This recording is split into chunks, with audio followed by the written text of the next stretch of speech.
Hello எல்லாருக்கும் வணக்கம். SIMA awards 2024 வந்து நடந்து முடிஞ்சிருக்கு.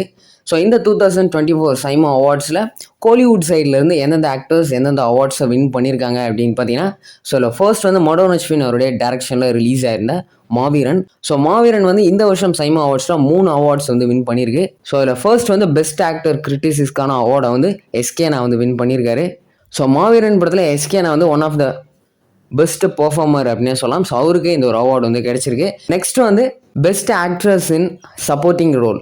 இந்த அவார்டை வந்து சரிதா மேம் வந்து வின் பண்ணியிருக்காங்க. அவங்களுடைய பெர்ஃபார்மன்ஸுமே வந்து மாவீரன் படத்தில் வந்து சூப்பராக இருந்துச்சு. இந்த ஒரு அவார்டை அவங்க வந்து வின் பண்ணியிருக்காங்க. நெக்ஸ்ட் ஒன் வந்து பெஸ்ட் காமெடி ஆக்டருக்கான அவார்டை வந்து யோகி பாபு வந்து வின் பண்ணியிருக்காரு. மாவீரன் படத்தில் அவருடைய காமெடியை பற்றி சொல்லவே தேவையில்ல. அவ்வளோ பயங்கரமாக இருந்துச்சு. நெக்ஸ்ட் ஒன் வந்து நெல்சன் அவருடைய டைரக்ஷனில் ரிலீஸ் ஆயிருந்த ஜெயிலர். இந்த படமே வந்து 3 அவார்ட்ஸ் வந்து வின் பண்ணியிருக்கு இந்த வருஷம்.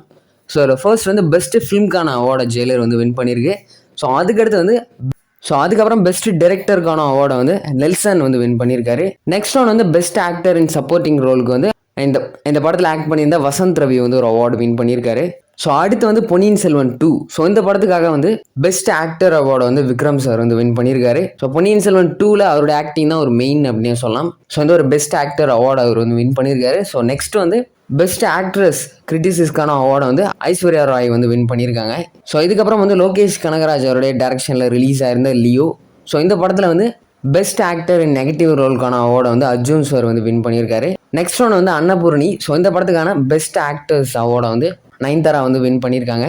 நெக்ஸ்ட் கவின் வந்து மோஸ்ட் ப்ராமிசிங் அவார்டை வந்து டாடா படத்துக்காக வந்து வின் பண்ணியிருக்காரு.